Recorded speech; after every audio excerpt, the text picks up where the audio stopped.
If you loved me, you'd let me sleep with other men, she demanded. So, I dumped her on the spot. The guy she chose ghosted her in 3 weeks, and now she says she made a horrible mistake, begging me to come back. Hey viewers, before we move on to the video, please make sure to subscribe to the channel and hit the like button if you want to see more stories like this. Thanks.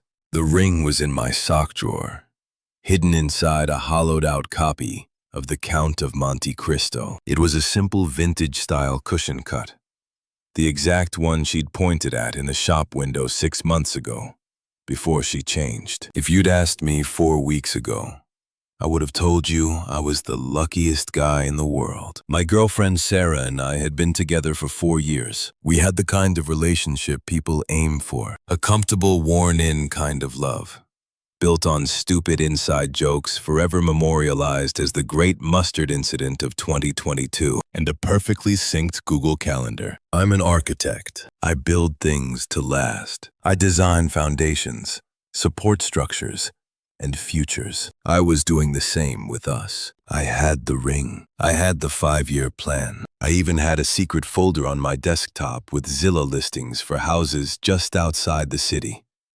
The kind with a small yard for the dog we said we'd get. Then, about 2 months ago, Sarah started her Ascend seminar. It was one of those weekend-long 1,000 self-actualization workshops run by some guy with a man bun and a messiah complex. His name was Liam. I'd seen a picture of him on her new, aggressively spiritual Instagram feed. He looked like a guy who sold counterfeit Yeezys and called himself a thought leader. At first, I was supportive. She'd been laid off from her marketing job 6 months prior, and it had hit her hard. I remember her sobbing into my chest, her confidence shattered. I held her, stroked her hair, and told her, "It's not you against the world, Sarah. It's us. We'll figure this out."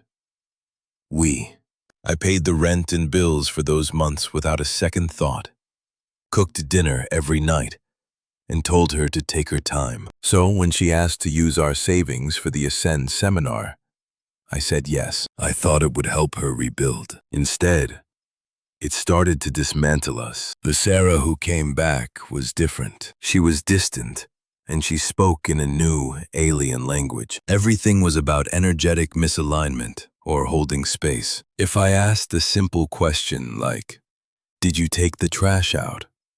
I get a response like, "I don't have the emotional bandwidth for that request right now, Mark.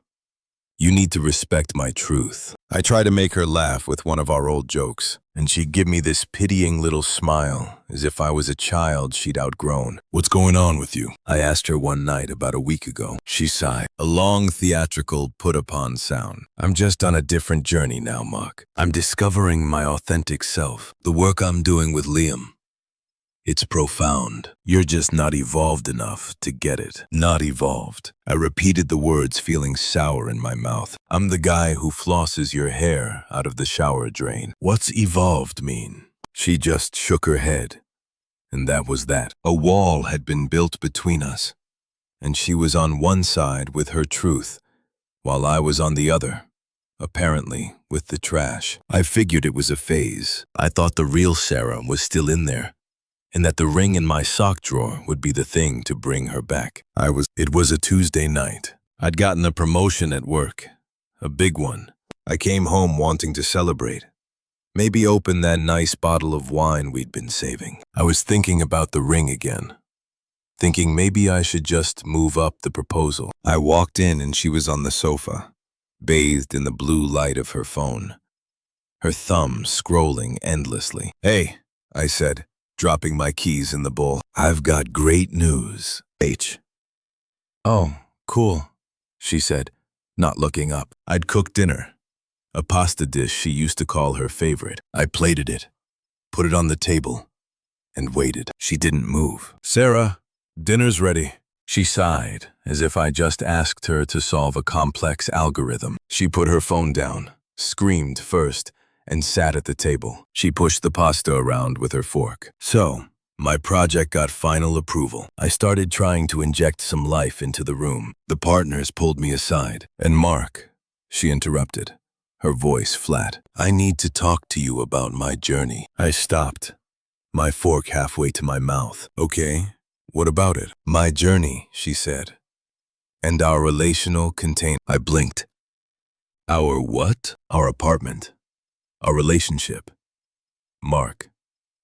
The structure of it. She took a deep breath, and I could see her visibly trying to arrange her face into a look of serene, condescending wisdom. It was the face she used when she was about to explain her new discoveries. The work I'm doing with Liam is about breaking down restrictive, patriarchal structures, she said, as if reading from a script. Mogami is one of those structures.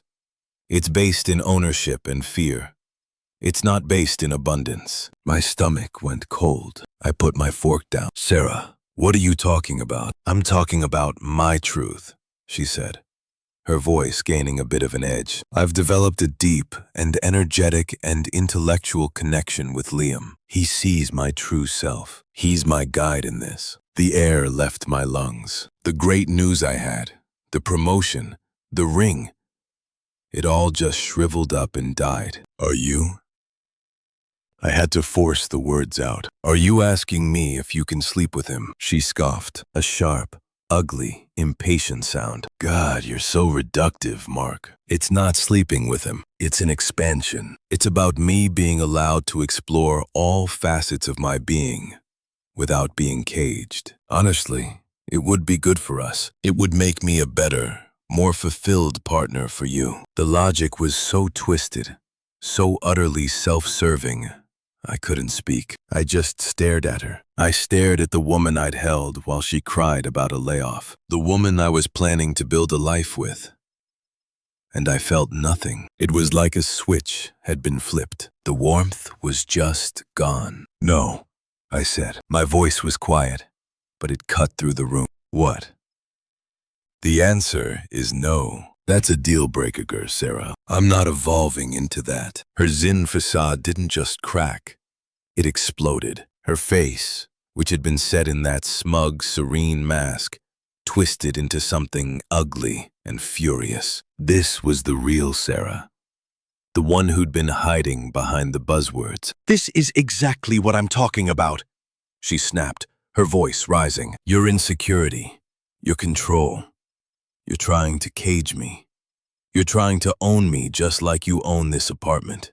Just like you own everything. I'm not trying to own you, Sarah. I just don't want to be in an open relationship. But it's what I need to be happy. It's what I need to be fulfilled, she yelled, standing up now. You don't get it. You claim you love me, but you're too weak and paranoid to really love someone. She was breathing hard, her eyes flashing. And then she said the words that ended everything. If you loved me, you'd let me sleep with other men.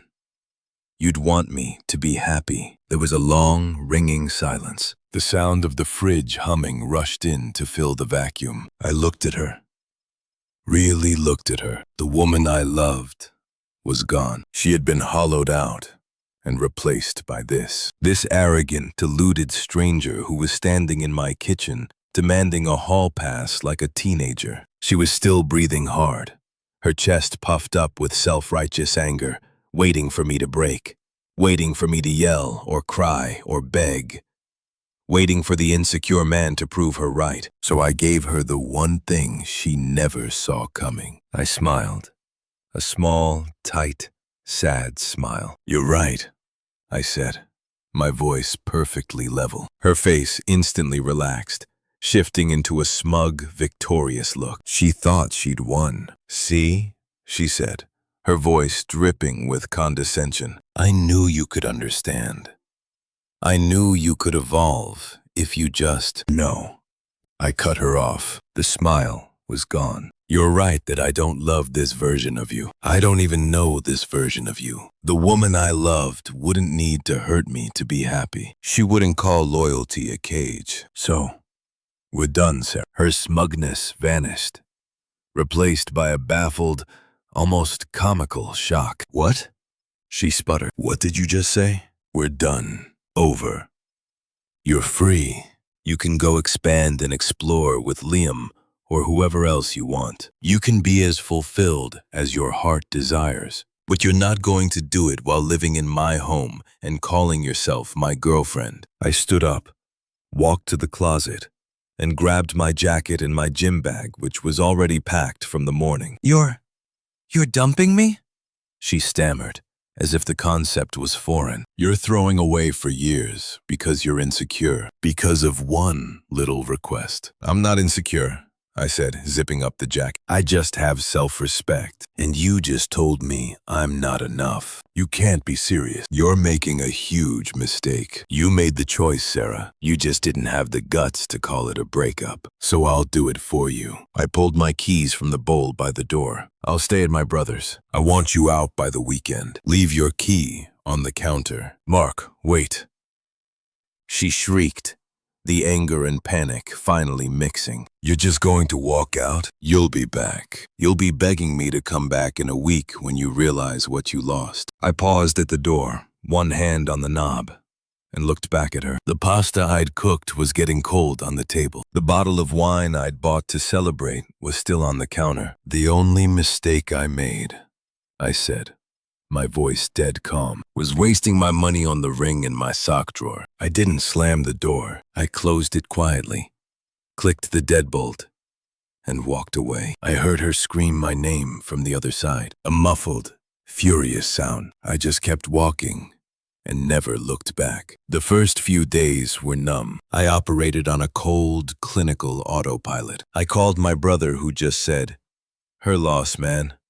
My couch is yours." I called our landlord and explained that my tenant was moving out, and I needed to start the paperwork to have her removed from the lease. I went to our joint bank account, the one for utilities and groceries, and transferred my half of the money out. Then I sent her a single final Venmo request for her half of the last electric bill. The note just said final total. I changed my passwords. Netflix, Amazon, Hulu, Spotify, the digital untangling of a life. On Friday, 3 days after the breakup, I had a moment of weakness. I typed her name into the Instagram search bar. Her profile, which had been quiet for a week, had a new post. It was from 2 days ago, the day after I left. It was a picture of her and Liam. They were at a winery, clinking glasses, his arm snaked possessively around her waist. She was smiling.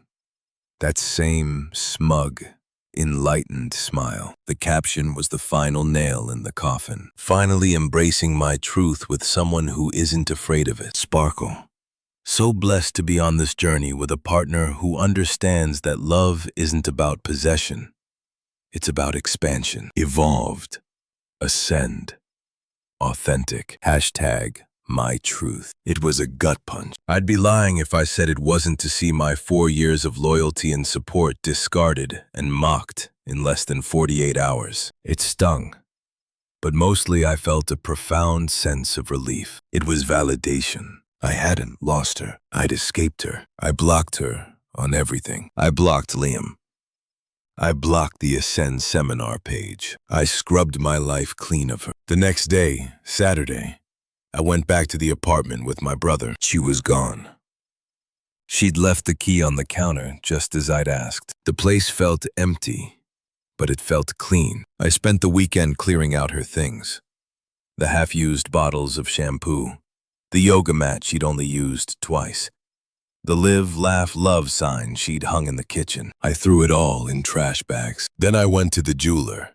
I returned the ring. The money went straight into my savings account. I redirected all that future energy. I threw myself into the new project at work, clocking late hours, not because I was sad, but because I was focused. I started a brutal new routine at the gym, channeling all that numb, restless energy into deadlifts and squats. I reconnected with friends I'd been neglecting because I was always trying to manage Sarah's journey. My life became quiet. It became mine. About 3 weeks after the breakup, I got a text. It was from Chloe, a mutual friend. Chloe, "Hey Mark, you okay?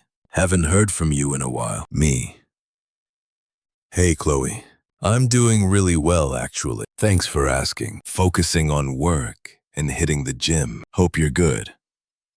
A few seconds later, the 3 dots appear. Chloe. Oh, thank God. I'm so glad to hear you say that. Because listen, I feel like you deserve to know. Sarah is an absolute train wreck. I stared at the text, feeling nothing. No joy, no pity. Just curiosity. Me? What happened? Chloe.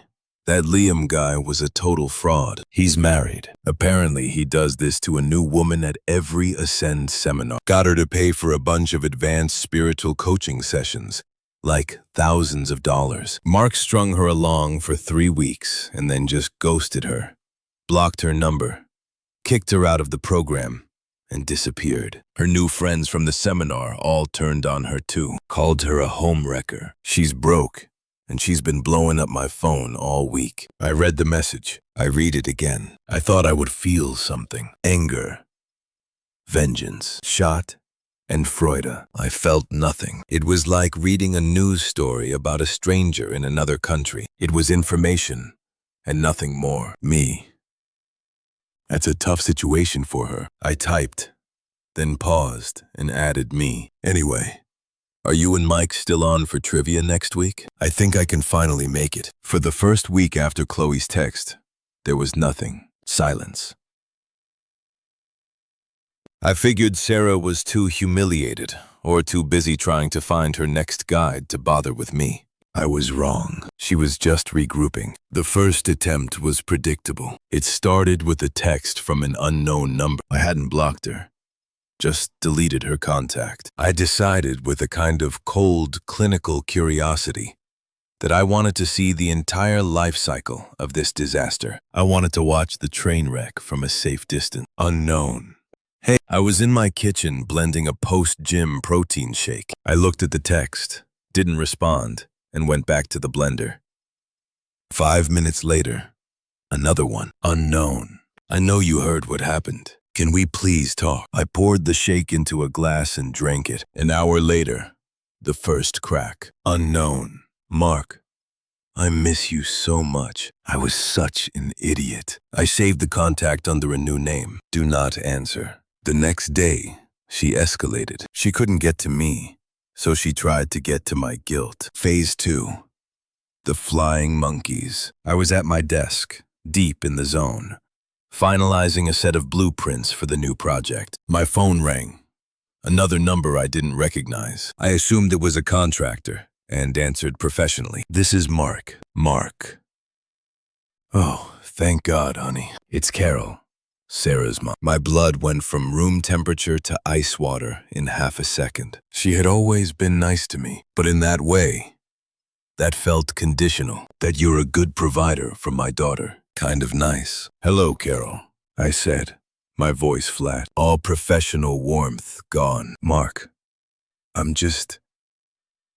so worried about Sarah. Her voice was a high, saccharine whine. She's not eating. She's broken. That monster, what he did to her, it's just criminal. She told me everything. He completely manipulated her. She was already spinning the narrative. Sarah wasn't a cheater. She was a victim, and I was the guy who was supposed to rescue her. She needs you, Mark. Carol pleaded. She loves you. She just got confused by that awful man. She knows she made a mistake. She just needs her rock back. I leaned back in my chair, looking at the blueprints on my screen.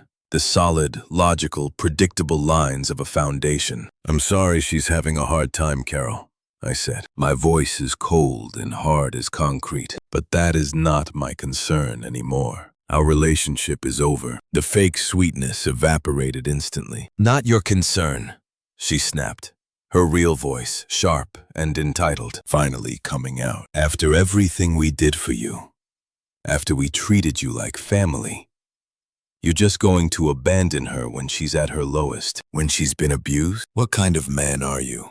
I didn't justify. I didn't argue. I didn't explain. The kind who doesn't get taken for granted, I said. Please don't call me again, Carol. I hung up before she could respond. I blocked her number. I took a sip of water and went back to designing a load-bearing wall. Phase 3 was was the full-on meltdown. It came 3 nights later. I was at the gym in the middle of a new personal record on my deadlift. The world had shrunk to me, the bar, and the floor. When I finally dropped the weight, gasping and flooded with endorphins, I checked my phone. 6 missed calls from Do Not Answer, and 1 new voicemail. I put in my earbuds, hit play, and started my cool-down on the treadmill. "Mark, please." Her voice was a ragged, hysterical shriek. I could hear wind and traffic. "I'm outside your building." I wasn't, which was a small, grimly satisfying irony. "I know you're in there. Just pick up, please." "I'm so sorry." She descended into a full, gasping sob. "I'm so sorry. I'm the worst person in the world." I know. I was so stupid. I made a horrible mistake. There it was. The big confession. That guy, that liar, he meant nothing, she wailed. "It was all you, Mark. It was always you. I was just lost, and he took advantage of me." The treadmill hung beneath my feet. "I'll do anything. I'll go to therapy. I'll get a new job. I'll sell my car. I don't care. I just need you back. I can't live without you. I love you. Just please, Mark, call me back. I love you." The voicemail ended with the sound of her just weeping, a raw, ugly sound of pure desperation. I listened to the entire thing, my heart rate slowly returning to normal. I didn't feel anger. I didn't feel pity. I didn't feel anything. She wasn't sorry for what she did. She was just sorry it didn't work out. I pressed the 7 key. Message deleted. I put my phone back in my pocket, wiped the sweat off my face with a towel, and started walking home. The ambush came 2 nights later. She must have known my schedule, must have been waiting. I was coming home from work. It had been a long, productive day. I'd been formally given the new project, which came with a corner office and a significant raise. I was wearing a new, perfectly tailored suit. I felt good. I felt solid. I was carrying my leather briefcase in one hand and the bag of healthy Thai takeout in the other. As I walked up the path to my building's lobby, a figure detached itself from the shadows by the entrance. Mark. It was Sarah.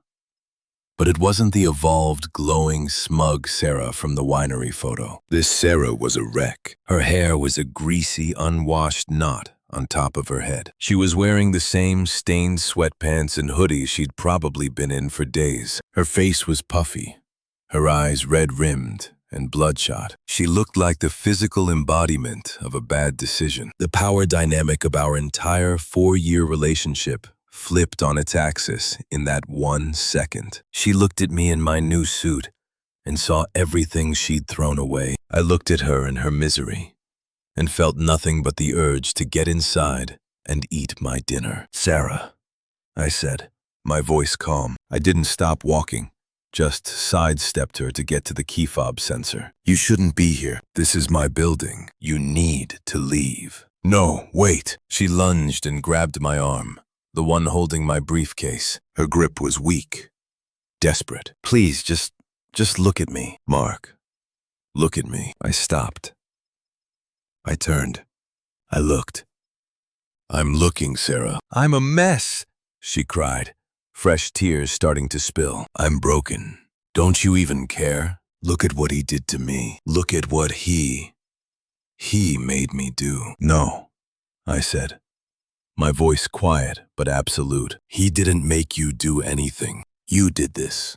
I gently but firmly detached her hand from the sleeve of my suit. "But I love you," she insisted, her voice climbing back toward hysteria. "That's what I'm trying to tell you. I made a mistake, the biggest mistake of my life. But I love you. I'll prove it. Tell me what to do, and I'll do it. Anything, Mark. I'll be the perfect girlfriend again. I swear I'll be anything you want." This was the moment, the final test. The old me would have caved. The old me would have seen the tears, felt the guilt, and tried to fix her, but the old me was gone. I'd buried him under a pile of deadlifts and new blueprints. "I'm happy now, Sarah," I said, and the simplicity of the statement hung in the air between us. "What?"